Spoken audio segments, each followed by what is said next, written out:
I always say that music is the fourth dimension. It is the emotional dimension. And so in order to create this, you have to ask these questions. Where are you going? You know, what's your motivation? What is your story? What is really pushing us? This is what really drove me more than anything else. These huge questions, they're as big as space.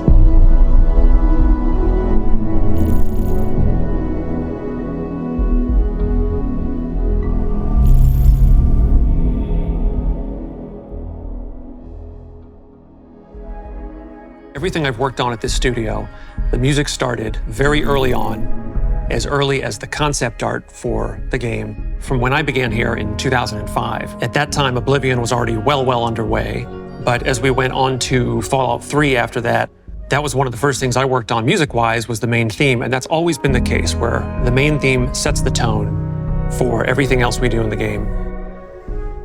And there's time throughout the entire project for that to evolve. That's true, and I remember like during the Fallout 4 visit, which was actually in 2012, I was wandering through the corridors and I basically stumbled into the artist's room. And it was the first time I actually saw them do what they're doing. I was captivated. I was like, wow, I mean, this is really what it is all about. And I felt so inspired and motivated basically to go back and, you know, to do the same thing with the palette of music. The biggest challenge is actually creating the signature. I relax a lot once Exactly. we feel good about the main theme, because the rest is going to, it'll be work and iteration, but it's going to write itself.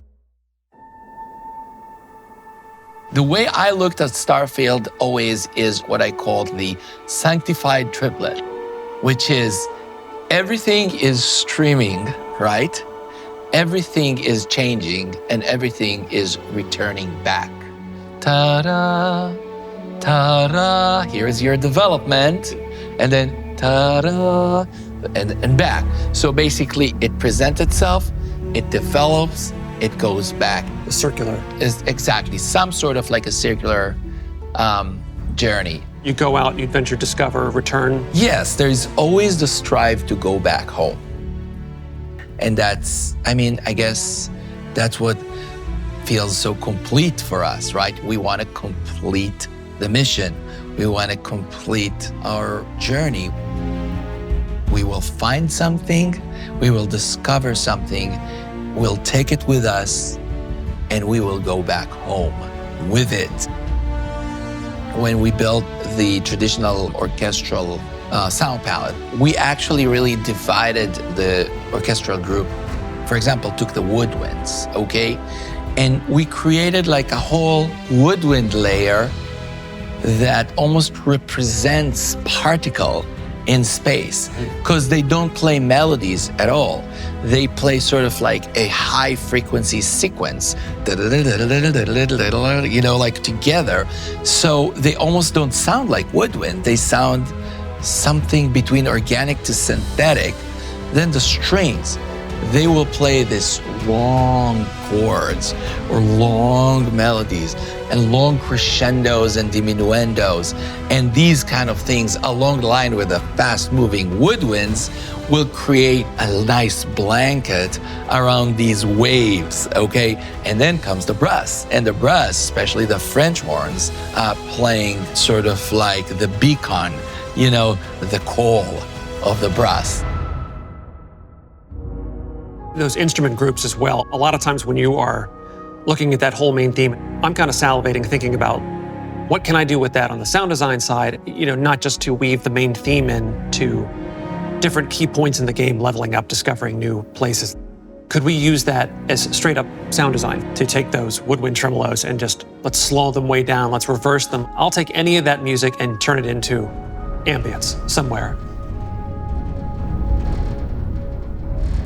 The music is like the companion. It's the companion to the player in the single-player game. We don't have control over how the player chooses to experience the game. Our sense of scale had to be totally readjusted in making a game on a planetary surface as we've always done before, and now where you have these very vast distances against this black, starry background. It is a blank canvas and a massive playground, and all the pieces are there for you to write your own story. Whether you jump right in and you wish to follow the main quest, the main story, and go to the obvious, one point leads to another, leads to another. The music has a funny way of playing the right chord change at the right time, and a lot of that just happens at random. You look over the valley at just the right moment, and that just happens to be when this one chord change happens, and there are times like that that feel scripted, and they're not.